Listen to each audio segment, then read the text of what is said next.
Hi everyone, and welcome back to another Arlec how-to. Today, we'll be showing you how to use the IP55 weatherproof doorbell press.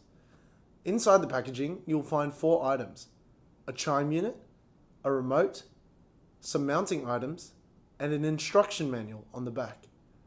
This product features a high gloss front panel and a 100 meter wireless range.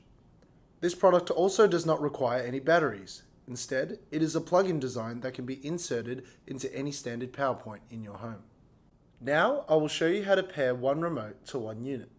Remove the plastic tab from the remote, then press the button to sync it. To connect multiple chimes to one remote, plug the second chime in, and then press the button on the remote to pair it to the second chime. You can also connect up to 4 remotes to your chime by using this side button. Hold this button down until you hear a beep. Then push your second remote to pair it. You will hear a chime sound confirming that they have connected. There are 8 different chime tones. To change your tone, open the back panel of the remote with a flathead screwdriver by pressing the tab.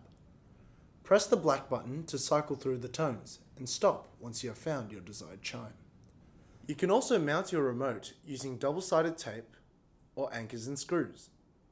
Thank you all for watching, and we'll see you next time.